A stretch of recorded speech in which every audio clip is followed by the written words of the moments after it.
Il y a encore une merveilleuse histoire à te raconter sur des antidépresseurs donnés n'importe comment.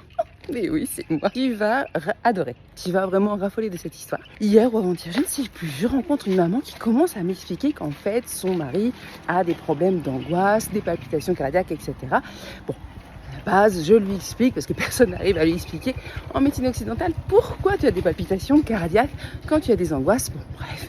Je lui explique et puis elle commence à me parler de son fils de 13 ans. Donc là, j'explique qu'en fait, il a des anxiétés parce que c'est pas pareil. Parce que personne n'arrive à lui expliquer non plus. Voilà. Donc la médecine occidentale n'arrive pas trop à expliquer cette différence entre angoisse et anxiété, mais la médecine chinoise explique très très bien. Bon, bref, je lui explique que en fait, je lui explique tous les anneaux, me dit ah oui, tu as raison. Il ne souffre pas d'angoisse, il souffre d'anxiété. Voilà, première révélation. Tu dis ok.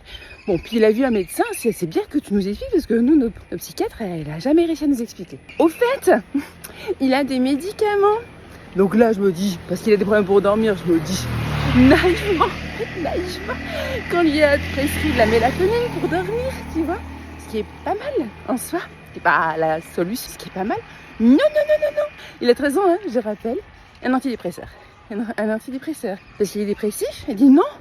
Ça soignera ses angoisses. Sachant qu'il a de l'anxiété, c'est ça. Voilà.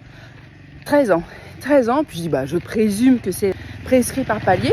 Oui, je présume qu'il ne peut pas arrêter comme ça. Oui, voilà. Donc encore un psychiatre qui fait de la merde avec le cerveau des gens. Je rappelle, pour ceux qui n'ont pas suivi, que pour les dépressions légères à modérées, l'effet placebo a autant d'efficacité qu'un antidépresseur et que la dernière étude de 2022, toutes les études sont dans mes stories Instagram à la une si tu le souhaites, donc il y a toutes les références, il y a tout.